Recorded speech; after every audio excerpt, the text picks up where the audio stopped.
नमस्कार, आप देख रहे हैं प्रभात खबर और मैं हूं आपके साथ रिया। बिहार विधानसभा चुनाव को लेकर कई प्रत्याशी अपने अपने अंदाज में नॉमिनेशन करने पहुंचे। पहले फेज का नॉमिनेशन 17 अक्टूबर को खत्म हो गया था, जबकि दूसरे फेज के लिए नॉमिनेशन की प्रक्रिया जारी है। ऐसे में आज बहुजन समाज पार्टी के प्रत्याशी धीरज कुमार सिंह ने चैनपुर विधानसभा सीट से नामांकन किया है। इस दौरान प्रत्याशी धीरज कुमार का अंदाज लोगों के बीच बेहद आकर्षक रहा। दरअसल धीरज कुमार सिंह हाथी पर सवार होकर नामांकन के लिए भभुआ कार्यालय पहुंचे, जहां अन्य उम्मीदवार गाड़ी या फिर पैदल ही आकर अपना नामांकन दाखिल कर रहे थे। वहीं इस बीच बसपा के उम्मीदवार के द्वारा अपने चुनाव चिन्ह हाथी पर सवार होकर नामांकन किया जाना लोगों को आकर्षित कर रहा था। बसपा उम्मीदवार धीरज कुमार जैसे ही हाथी पर सवार होकर नामांकन के लिए भभुआ शहर में पहुंचे तो तभी सभी की निगाहें हाथी और हाथी पर सवार प्रत्याशी के ऊपर ही था। धीरज कुमार सिंह के हाथी की सवारी को चैनपुर की जनता कितना पसंद करती है, यह तो आने वाला समय बताएगा।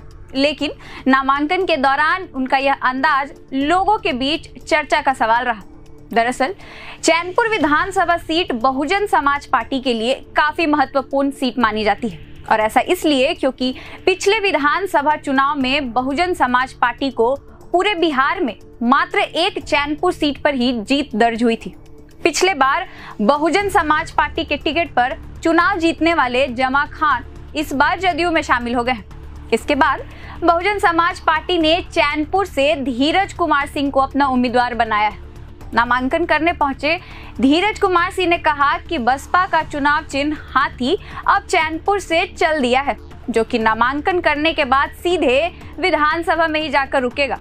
चैनपुर विधानसभा क्षेत्र के लोगों के लिए हाथी पहली पसंद रही है। इस बार भी चैनपुर से हाथी की सवारी करने वाला ही विधानसभा में पहुंचेगा। इस बार विधानसभा में लड़ रहे हैं। मेरा मुद्दा विकास है। विकास पे मेरे मुद्दा चैनपुर विधानसभा के वासी को अभी तक जितने लोग बने हैं, मंत्रालय तो मिल गया लोगों को, लेकिन सायरन बजा करके लोगों को ठगने का काम किए। केवल चैनपुर विधानसभा में सायरन बजा है, विकास कहीं कुछ नहीं है। और होर्डिंग पे होर्डिंग टांगा जा रहा है कि मैंने ये किया वो किया, कार्य कहीं धरातल पर नहीं। पेपर में बहुत सारे काम दिख रहा है कि बहुत सारा काम हो गया है, लेकिन धरातल पर कहीं नहीं है। केवल 5 साल सायरन बजा है, किसी ने सायरन बजाया तो किसी ने पेपर पढ़ा। जनता के बीच में कहीं कोई काम नहीं किया है। इस बार चैनपुर की जनता जो है बहुजन समाज पार्टी को आशीर्वाद देगी और चैनपुर विधानसभा के जनता के विकास के लिए हम लोग काम करेंगे। वहाँ के युवाओं के लिए काम किया जाएगा, वहाँ की सुरक्षा के लिए काम किया जाएगा। और किसानों की सबसे बड़ी समस्या चैनपुर विधानसभा में आज है, जो किसानों की समस्या है। आज भी किसान जो है वहाँ पर बदहाल है, पानी पीने की समस्या है, तो किसानों की सबसे बड़ी समस्या है। आज भी वहाँ 8 पंचायत के लोग वोट बहिष्कार की बात कर रहे थे कि हम लोग वोट नहीं करेंगे ऐसे जनप्रतिनिधि जब तक रहेंगे।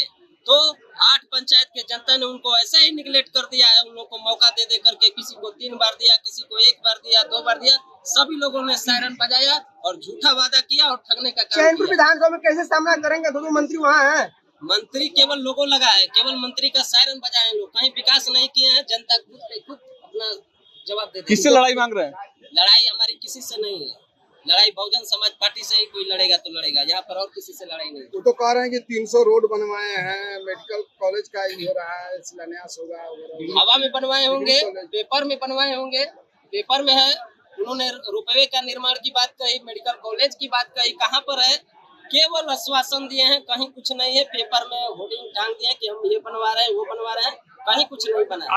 बस केवल जनता को ठगने का काम किया। जनता समझ चुकी है। वो भी बहुजन समाज पार्टी से जीते हुए थे, तो यही तो गद्दारी की है बहुजन समाज पार्टी के लोगों ने। जाके बहुजन समाज पार्टी के लोगों ने जान गया कि इस बार जो है उनको पटक करके ही रहेंगे। तब मालूम हो, इससे पहले गयाजी जिले के बेलागंज विधानसभा सीट से निर्दलीय प्रत्याशी राहुल रंजन कुमार ने हाफ पैंट और गंजी पहनकर नामांकन दाखिल किया था। उनके इस अंदाज ने सभी का ध्यान अपनी ओर खींच लिया था। इसके अलावा प्रत्याशी साइकिल पर सवार होकर भी नामांकन करने पहुंचे थे। इस बीच अब बसपा के प्रत्याशी हाथी पर सवार होकर नामांकन करने पहुंचे। यह दृश्य काफी आकर्षक था। पर फिलहाल इस खबर में इतना ही। ऐसे ही और खबरों के साथ आपके बीच आते रहेंगे, तो देखते रहिए प्रभात खबर डिजिटल। प्रभातखबर.com, विश्वास वही, रफ्तार नहीं।